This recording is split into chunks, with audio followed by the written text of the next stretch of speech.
Hello మావా day 37 prep series. Welcome to my channel. This is a fitness Mohan. ఈరోజైతే జిమ్కి అయితే వెళ్ళిపోయి మన బాడీ వెయిట్ అయితే చూసుకోవడం జరిగింది.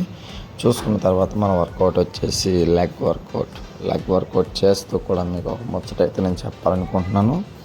ఏంటంటే బిగినర్స్ కానీ చేస్తున్న వాళ్ళు కానీ మనం ఏళ్ళ తరబడి వర్కౌట్లు చేస్తున్నాం, డైట్ మంచిగా తీసుకుంటున్నాం, అయినా సరే మన బాడీ అనేది ఇంప్రూవ్మెంట్ కనబడట్లా. సో మనం ఏం చేయాలి అయితే దాని సొల్యూషన్ అనేది నేను చెప్పబోతున్నాను. ఈరోజు వర్కౌట్ అయితే కనుక మీరు చెస్ట్ అనుకుందాం. చెస్ట్ వర్కౌట్ వచ్చేసి మీరు ఒక 10 kgs వరకు అయితే మీరు లిఫ్ట్ చేయగలిగారు. అయితే నెక్స్ట్ వీక్ ఆ 10 kgs అంటే ఒక 2.5 కానీ 5 kgs వరకు కానీ ఇంకా ఇంప్రూవ్ చేసుకోండి.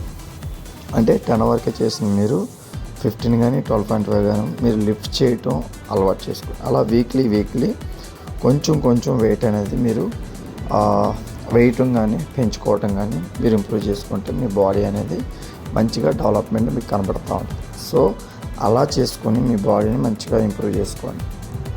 అంతేగాని మీ బాడీ అనేది ఇంప్రూవ్మెంట్ అవ్వట్లేదని ఎవ్వరూ కూడా డిసప్పాయింట్ అయితే అవ్వద్దు. సో నేను చెప్పినవన్నీ మీరు ఆలోచించుకోండి. రేపటి నుంచి మీరు ప్లాన్ చేసుకోండి.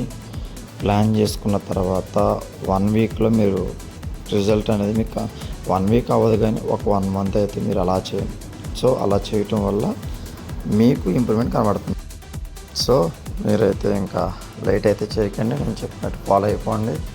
ఫాలో అయ్యి మీ వర్కౌట్ని ఇంకా మంచిగా ఇంప్రూవ్ చేసుకుని మంచి బాడీలోకి మీరైతే రావాలని నేను కోరుకుంటున్నాను. సో ఈరోజు ఇలా మన వర్కౌట్ అయితే కంప్లీట్ చేసుకొని మనం ఫుల్గా చేసి ఇంటికి వచ్చి మనం డైట్ అయితే ప్రిపేర్ చేసుకొని త్వరగా తినేయటం జరిగింది.